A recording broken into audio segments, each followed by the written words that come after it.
Hello guys, welcome to my YouTube channel. কেমন আছো তোমরা? এখন আমরা কথা বলবো হচ্ছে ভুলভুলাইয়া 3 এর টিজার নিয়ে। মাঝে আবার টিজার ভুলভুলাইয়া 3 যেটা কালকে রিলিজ হয়ে গেছে। কালকে খুব ব্যস্ত ছিলাম, তাই জন্য রিয়াকশন দেওয়া হয়নি। সেটার টিজার নিয়ে কথা বলবো। আরেকটা হচ্ছে হলিউডের কাজ নিয়ে, আপকামিং জন উইক ওয়ার্ল্ডের একটা কাজ, যেটা হচ্ছে নাম হচ্ছে বালেরিনা, যাতে অ্যানাদা আর্মাস আছে। তো সেই সব নিয়ে কথা বলবো। এই দুটো টিজার কেমন হলো, একটা ট্রেলার বলা যায়, হলিউডের কাজটা ট্রেলার আর আমাদের হিন্দিরটা টিজার। তো কেমন লাগলো এই দুটো কাজ, সেই সব নিয়ে কথা হবে। চলো ভিডিওটা শুরু করা যাক।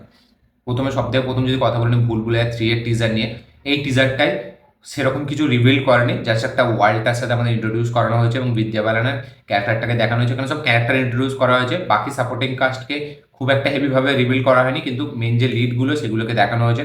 মাধুরী দীক্ষিতকে এখনো দেখানো হয়নি এবং সে হয়তো এখানে মেন ঘোষ, ঠিক আছে, সেটা আমাদের ফিল্ম দেখলে দেখা যাবে, বা ট্রেলার আসলে আমরা দেখতে পাবো। এখানে যে স্টোরিটা মনে হচ্ছে যে বিদ্যা বালান সে প্রথমে ভূত ছিল, আমরা সকলে জানি ভুলভুলাইয়া 3-তে। তার এই যে সিংহাসনটা, ঠিক আছে, মানে তার যে একটা অরা, সেইটাকে অন্য কাউকে দেওয়া হয়ে গেছে, তাই জন্য সে রেগে গেছে। এবার কেন এটা হয়েছে, কি কারণ হয়েছে, সেটা তো আমরা ট্রেলার আসলে হয়তো বুঝতে পারবো। টিজারে সেরকম কিছুই রাখেনি, জাস্ট কিছুটা আমাদের ইন্ট্রোডিউস করানো হয়েছে এবং ব্যাকগ্রাউন্ডে সেই মানে মিউজিকটা চলতে থাকে আইকনিক, যেটা হরে রাম হরে কৃষ্ণা যে গানটা, ওইটা শুনতে বেশ ভালো লাগে, বেশ হেভি লাগে। ওইটাই সব থেকে পজিটিভ মনে হয়েছে আমার টিজারটির মধ্যে। বাকি কার্তিক আরিয়ান এবং কিছু একটা কমেডি সিন দেখতে পেলাম আমি, যেটা বেশ ভালো।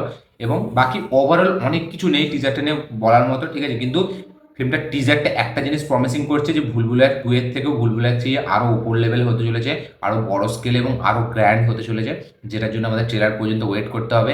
দেখা যাক ট্রেলারটি কবে আসে। ফিল্মটা 1 তারিখ রিলিজ করবে, সিঙ্গা মেগানের সাথে ক্ল্যাশ হবে, ক্ল্যাশে যেতে নাকি, এবং এই ফিল্মটা আরামসে 300-400 কোটি কামিয়ে নেবে আমার যতটা মনে হচ্ছে। দেখা যাক স্ত্রী 2 যেরকম ডমিনেশন দেখিয়েছে সেরকম পারে নাকি, ঠিক আছে, এবং স্ত্রী 2 এর রেকর্ড ব্রেক করতে পারে নাকি হিন্দি ভার্সনে, এটা দেখবার মতো বিষয় হবে।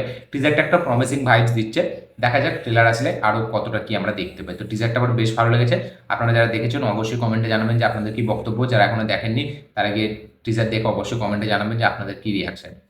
এখন যদি আমরা কথা বলি হচ্ছে বালেরিনার ট্রেলার নিয়ে, যেটা হচ্ছে জন উইক ওয়ার্ল্ডের। তো এর ট্রেলারটি কিন্তু গুজ বাম্পস ভরা একটা ট্রেলার এবং ব্যাপক ট্রেলার লেগেছে আমার। মানে ফিল্মটায় আমরা দেখতে পাচ্ছি, সো স্টোরিটা খুবই সিম্পল, যে একটা মেয়ে আছে যার ছোটোবেলায় তার বাবাকে মেরে দেওয়া হয়েছে, তার লাইফটাকে সে খুব স্ট্রাগলের মধ্যে দিয়ে গেছে, তার উপর অনেক অত্যাচার করা হয়েছে। ফাইনালি সে একটা লোকের কাছে, সে একটা লোক তার হাত ধরছে এবং তারপরে তাকে একটা মানে যোদ্ধা করে তুলছে। এবার সে বদলা নেবে, তার বাপকে কেন মেরেছিল, কিসের জন্য, এবং তার সাথে যারা যারা খারাপ করেছে তাদের উপর বদলা নেবে। খুবই সিম্পল স্টোরি। এবার তার মধ্যে জন উইক স্টাইলের ফাইট থাকবে এবং অ্যানাদার আর্মসকে কিন্তু খুব ভালো লাগছে, যেহেতু সে খুব একটা দারুণ পারফর্মার। এবং এটা কিন্তু জন উইক ওয়ার্ল্ডের পেছনের ফিল্ম হবে, মানে কি বলে ওই প্রিকুয়াল হবে। এটা কিন্তু জন উইক 4 এর পর থেকে কিন্তু নয়, এটা তার আগে হবে। কারণ আমরা দেখেছি জন উইক 3-তে যে বালেরিনার ক্যারেক্টারটা একটা সিনে সে ফাইট করছে জন উইকের সাথে, এখানে বাবাই আগা, ঠিক আছে, সে ব্যাক করছে। তো এইখানে কিয়ানু রিভসের ক্যামিও আছে, আমরা দেখতে পেলাম। এবং সেইটা যখন স্ক্রিনে আসে জাস্ট গুজ বাম্পস দেয়, মানে থিয়েটারে যখন আসবে জাস্ট ফাটাফাটি লাগবে। তো বিশাল অ্যাকশন থাকতে চলেছে। আনাদা আর্মসকে খুবই ভালো লাগছে, প্রচুর ফাইট সিকোয়েন্স, সেই জন উইক স্টাইলের ফাইট সিকোয়েন্স খুব মানে হেভিভাবে ট্রেলারটাকে ডিজাইন করা হয়েছে, বেশ একটা গুজ বাম্পস ভাইবস দেয়। দারুণ একটা বিজিএম এর সাথে দারুণ অ্যাকশন, এবং অ্যাকশনের স্টাইলাইজেশন খুব সুন্দর। যখন কিয়ানু রিভসকে দেখানো হয় মুখের মধ্যে খুবই একটা হাসি পেয়ে যাবেন আপনারা। তো ব্যাপক একটা ট্রেলার ডিজাইন করা হয়েছে। ফিল্মটা 2025-এ আসবে, জুন মাসে, এখন প্রচুর বাকি। দেখা যাক এর ট্রেলার আর একটা কবে আমরা দেখতে পাই, এবং এই ফিল্মটা যখন থিয়েটারে আসবে সেই জন উইক লেভেলের রেসপন্স পায় নাকি, এটা দেখবার মতো বিষয় হবে।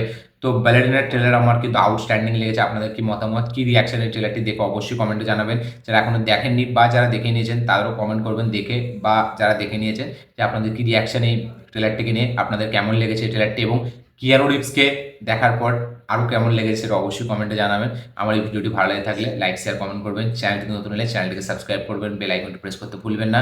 এবং এই দুটো কাজের ট্রেলারের, এই টিজার আর ট্রেলারের মধ্যে কোনটা সবথেকে বেশি হেভি লেগেছে সেটা অবশ্যই কমেন্টে জানাবেন। দেখা হচ্ছে পরের কোনো ভিডিওতে, ততক্ষণের জন্য বাই।